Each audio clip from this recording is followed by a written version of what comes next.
Assalamualaikum warahmatullahi wabarakatuh. Nama saya Muhammad Nazrul Dewi Perkasa dari 11 IPS 1 absen 18 ingin menjelaskan tentang peran Teuku Umar.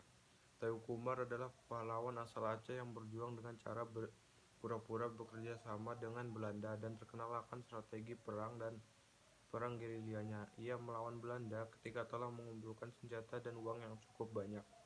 Teuku Umar yang dilahirkan di Mebulo, Aceh Barat pada tahun 1854 adalah anak seorang Ule Balang bernama Teuku Ahmad Mahmud dari perkawinan dengan adik perempuan Raja Mebulo. Umar mempunyai 2 orang saudara perempuan dan 3 saudara laki-laki.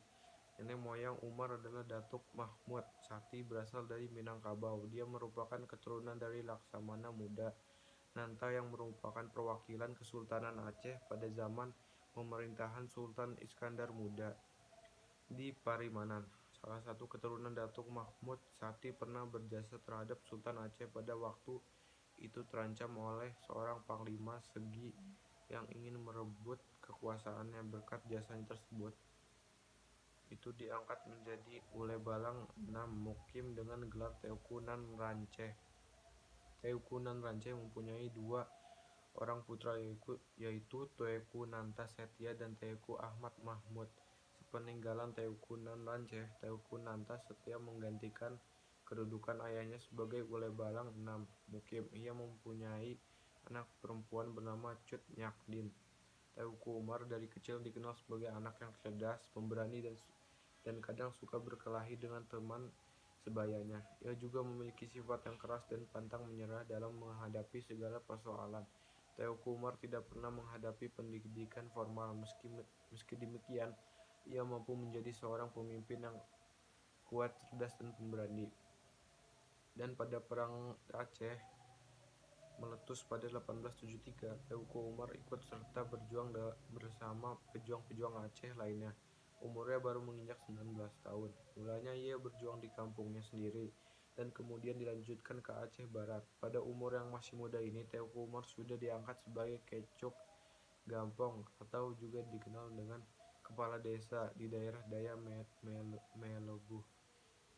Dan pada usia 20 tahun, Teuku Umar menikah dengan Nyak Sofiah, anak Ule Balang Gelumpang. Untuk meningkatkan derajat dirinya, Teuku Umar kemudian menikah lagi dengan Nyak Malighai, putri dari Panglima Sagi ke-25 Mukim. Dan pada tahun 1880, Teuku Umar menikahi janda Cut Nyadin, putri dari pamannya Teuku Nanta Setia. Suami Cut Nyadin yaitu Teuku Ibrahim Lam meninggal dunia pada Juni 1878 dalam peperangan melawan Belanda di Gletarun. Keduanya kemudian bersama-sama melancarkan serangan terhadap pos-pos Belanda. Teuku Umar kemudian mencari strategi untuk mendapatkan senjata dari pihak Belanda. Akhirnya Teuku Umar berpura-pura menjadi antek Belanda. Belanda berdamai dengan pasukan Teuku Umar pada 1883. Gubernur Van Taijen pada saat itu juga bermaksud memanfaatkannya Teuku Umar sebagai cara untuk merebut hati rakyat Aceh. Kemudian Teuku Umar masuk dinas militer ketika bergabung dengan Belanda. Teuku Umar mendudukan pos-pos pertahanan Aceh. Hal tersebut dilakukan Teuku Umar secara berpura-pura dan untuk mengelabuhi Belanda agar Teuku Umar diberi peran yang lebih besar lagi. Taktik tersebut berhasil sebagai kompensasinya atas keberhasilan itu. Permintaan Teuku Umar untuk menambahkan 17 panglima dan 120 orang prajurit termasuk seorang panglawat atau panglima laut sebagai tangan kanannya dikabulkan. Lalu Teuku Umar membagikan senjata yang dirampasnya dari Belanda dan membagikannya ke tentara Aceh dan memimpin kembali perlawanan rakyat Aceh. Dan Teuku Umar berhasil merebut kembali daerah 6 Mukim dari tangan Belanda. Nanta Setia dan Cut Nyadin dan Teuku Umar kembali ke daerah 6 Mukim dan tinggal di Lampiasang Aceh dan juga menjadi markas tentara Aceh. Peran Teuku Umar di Perang Aceh sangat besar, yaitu sebagai panglima di pasukannya dan juga sebagai pembangkit semangat rakyat Aceh supaya melawan penjajahnya.